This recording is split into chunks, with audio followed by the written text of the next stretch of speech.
Sa May 8 hanggang 9 pa ang nakatakdang 48th ASEAN Leaders Summit and related summit sa Cebu sa ilalim ng chairship ng Pilipinas. Bukod dyan, marami pang iba't ibang aktibidad ang isasagawa para sa patuloy na pagpapalakas ng ugnayan ng mga bansang kasapi nito.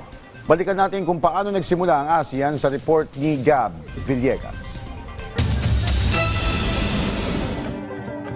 Ngayong taon, si Pangulong Ferdinand R. Marcos Jr. ang tumatayong chairperson ng Association of Southeast Asian Nations o ASEAN. Pero paano nga ba nagsimula ang ASEAN? August 8, 1967, nang lagdaan ng mga foreign ministers mula Indonesia, Pilipinas, Singapore, Thailand at ng Deputy Minister ng Malaysia ang isang dokumento na magsisilang sa ASEAN at ito ay ang ASEAN Declaration. Ang nooy Foreign Affairs Secretary Narciso Ramos, Tun Abdul Razak ng Malaysia, Sinatami Rajaratnam ng Singapore at Tanat Koman ng Thailand ang mga itinuturing bilang founding fathers ng ASEAN.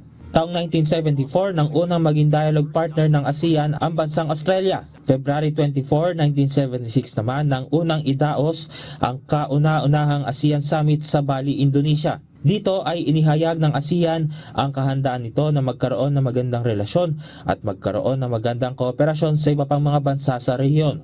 Noong 1984 nang sumali ang bansang Brunei Darussalam sa ASEAN. Ang Brunei ang kauna-unahang bansa sa Southeast Asia na sumali sa ASEAN matapos ang 17 taon. Noong 1994 naman nang pinagtibay ng mga foreign ministers ang ASEAN flag bilang simbolo ng kooperasyon at pagkakaisa ng mga kasapi ng ASEAN. Noong 1995 naman nang mapabilang ang bansang Vietnam sa ASEAN. Matapos ang 2 taon, napabilang rin ang Lao People's Democratic Republic at Myanmar bilang mga bagong miyembro ng ASEAN. Taong 1999 naman nang sumali ang Cambodia sa ASEAN. Noong 2007 nang lagdaan ng ASEAN member states ang ASEAN Charter. 2015 nang binuo naman ang ASEAN Community. Dito nabuo ang guiding principle ng komunidad na One Vision, One Identity, One Community. At nito lamang nakaraang taon, naging bahagi na rin ng ASEAN ang Timor-Leste matapos ang higit 2 dekada mula nang makamit nila ang kalayaan mula sa bansang Indonesia noong 2002.